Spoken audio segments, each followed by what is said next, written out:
Hey guys, welcome back to the channel. It's Trey, and I want to just talk about Spider-Man No Way Home.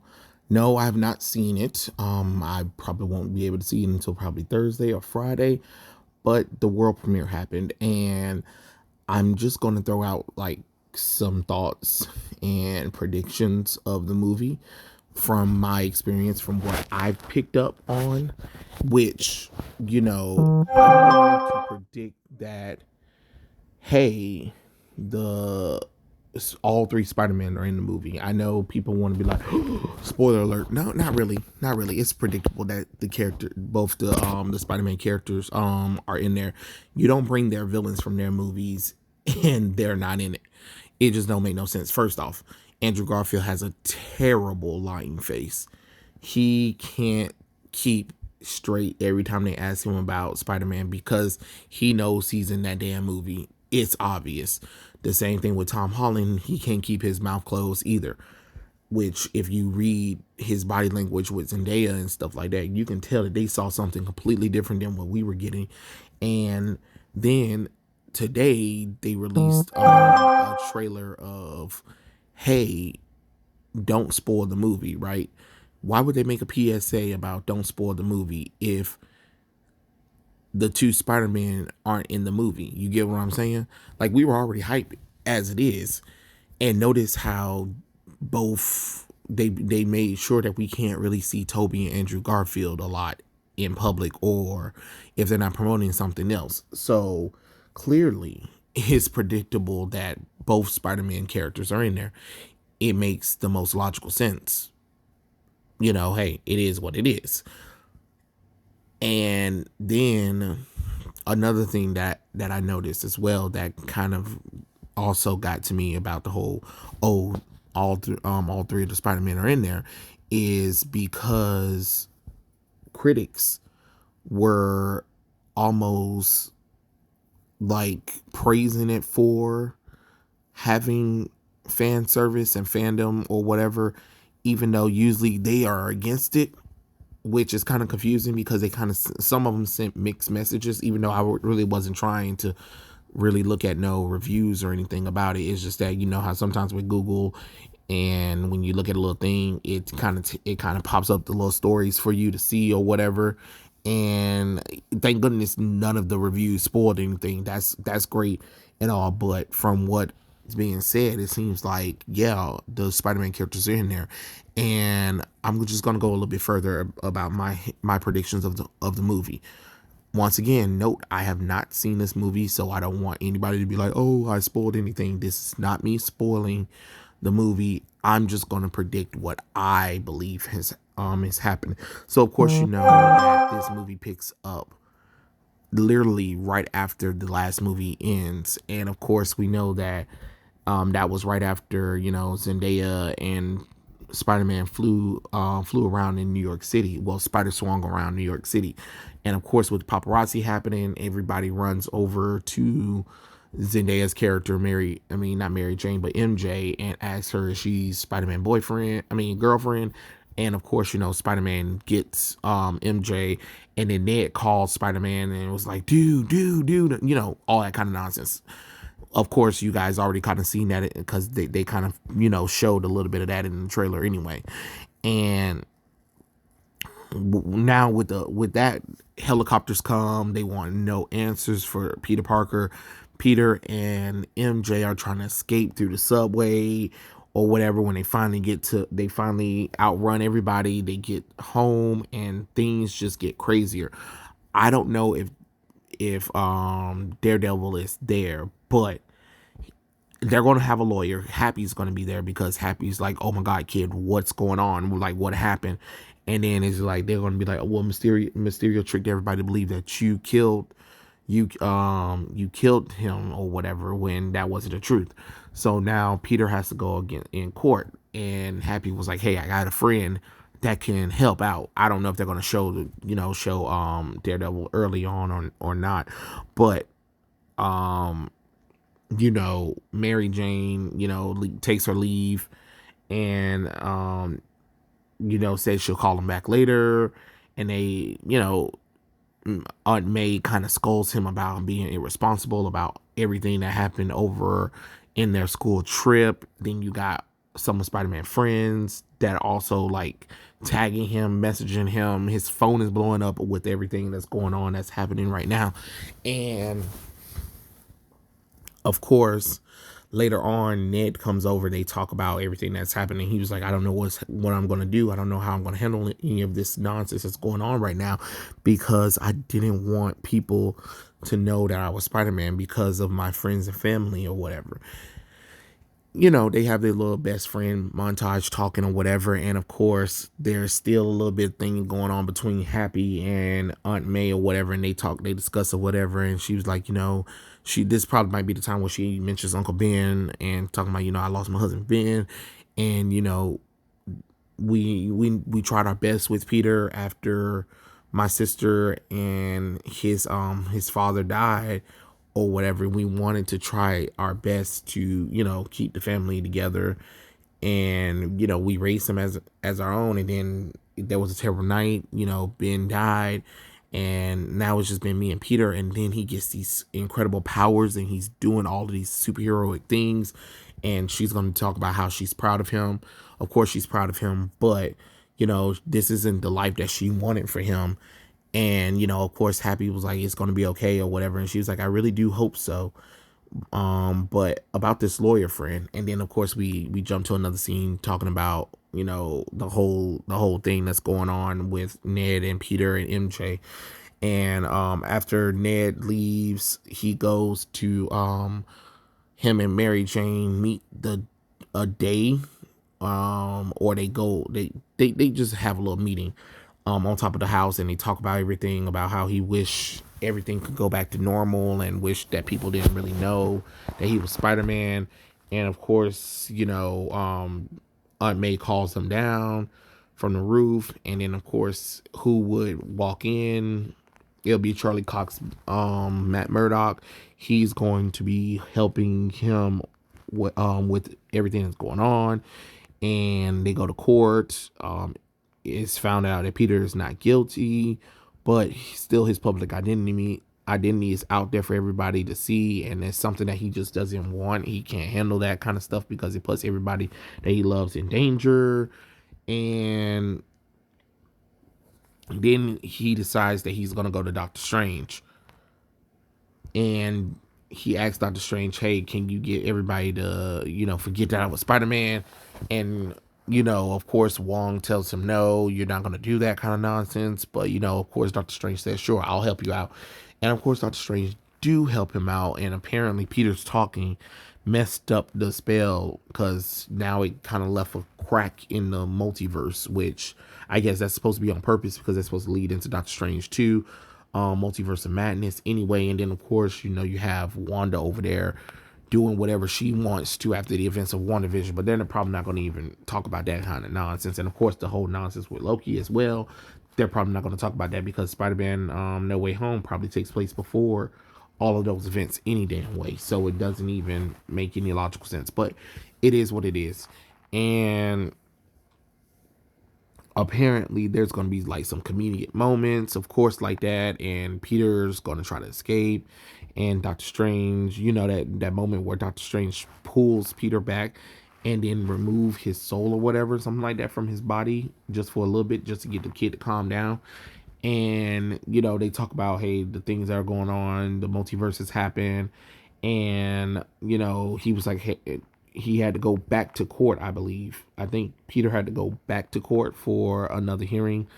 And I guess that's when, because I didn't mean to say overzealous jumped and say he was going to be not guilty in the first one.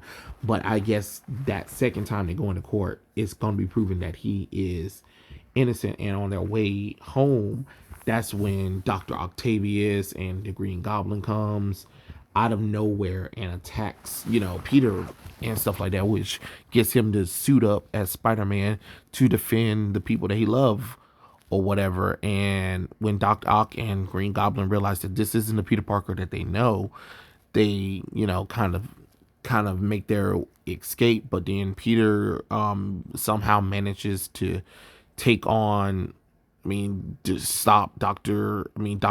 Otto Octavius. They capture him, and um,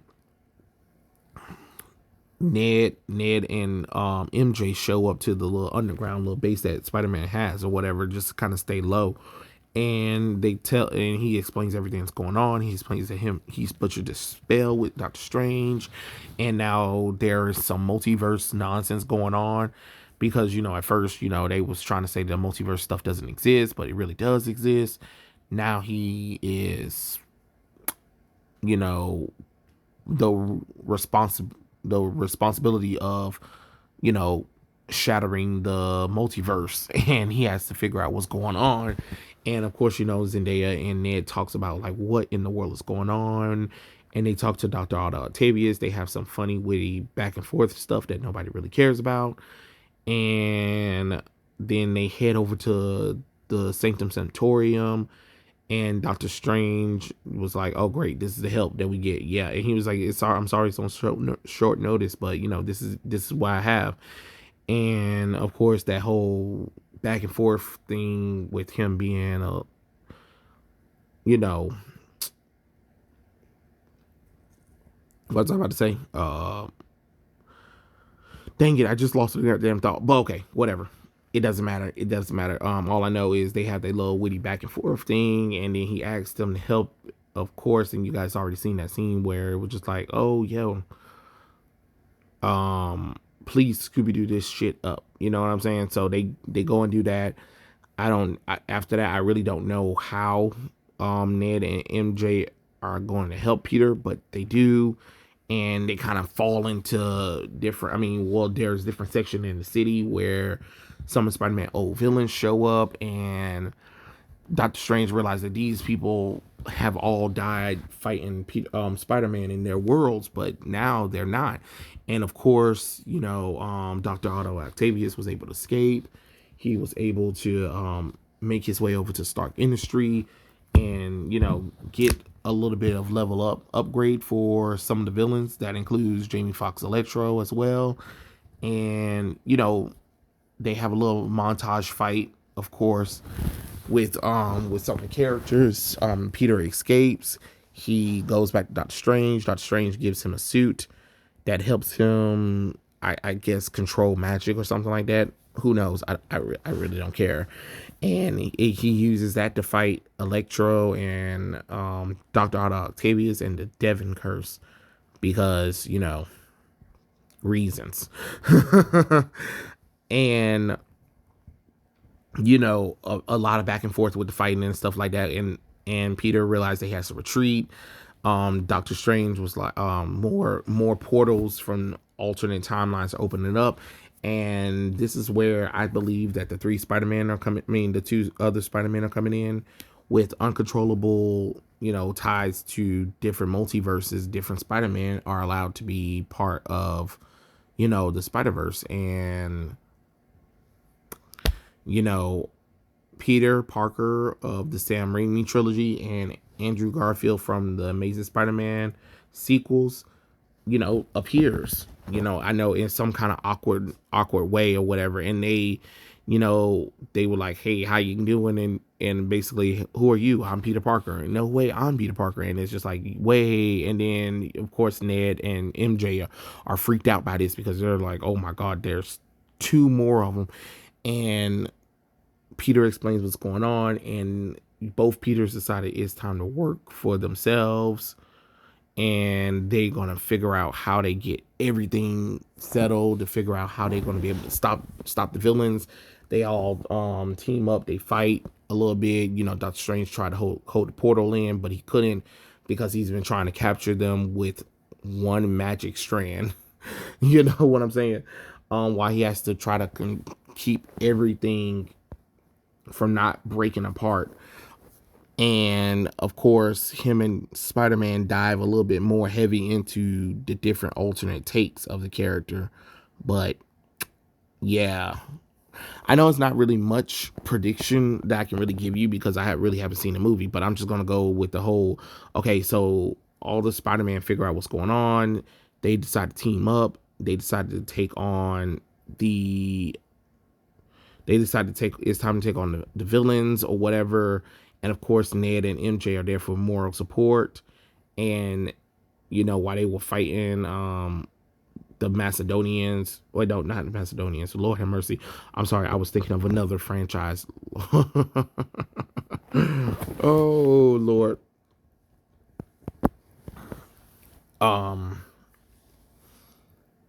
So basically it's gonna set up this big old fight with the other multiversal Sinister Six. That's why I meant to say. Lord have mercy. I don't know what I was thinking. See, that's what happens when you think about something else while you're also trying to record something.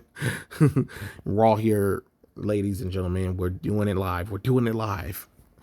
And basically, I don't know, they end up on this final bridge or something. They end up on this kind of bridgey area. I think construction work on New York City, I believe.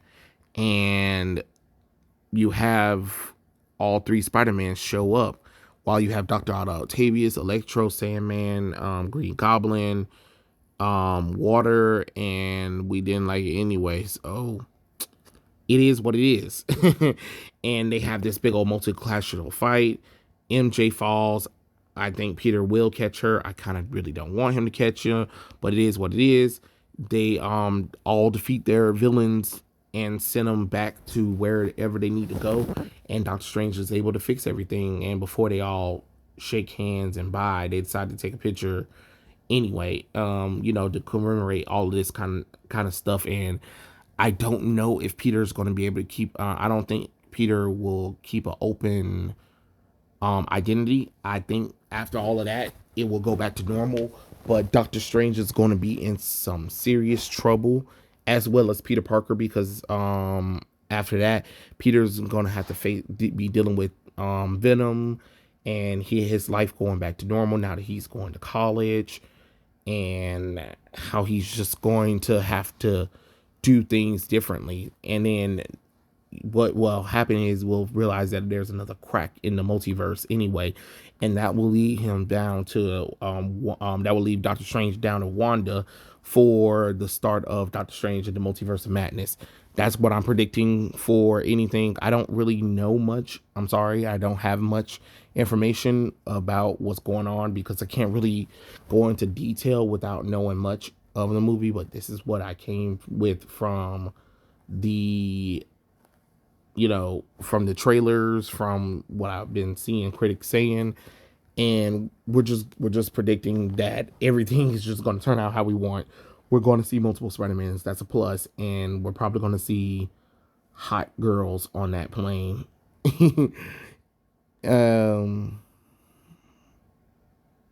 Wow. I don't know. I don't know. I'm just randomly throwing out thoughts at this point. But no, I mean, I think it'll be pretty interesting of a movie. I know I was rambling a little bit, but it is kind of hard when you don't really know much that's going on. I just wanted to talk about it and throw out my predictions on the movie, because I know there are going to be some people thinking that I went to see the movie or whatever. Trust me, I don't have a Twitter, so I can't be spoiled by anybody. Haha. And I'm not on Instagram looking for it, because I'm thinking about my own other posts or whatever. So it is what it is. So I don't have to deal with that kind of nonsense. But yeah, I just, hey, all three Spider-Mans are going to be there. They're going to fight the multiversal Sinister Six. They're going to return to their own time. And there's going to be some aftermath that both Doctor Strange and Spider-Man are going to have to deal with within their next category of whatever films they want to do with Spider-Man, because Spider-Man has to deal with his own things for a new trilogy, and then Doctor Strange have to deal with the Multiverse of Madness.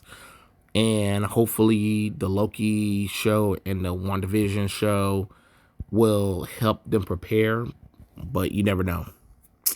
You just never know. You never know when it comes to this kind of Into the Spider-Verse nonsense. And it'll be kind of fun. Like, they'll even do like a little ending thing where you see like this spider and sitting in this crawling on this young 11-year-old kid while he's eating a popsicle talking to his uncle.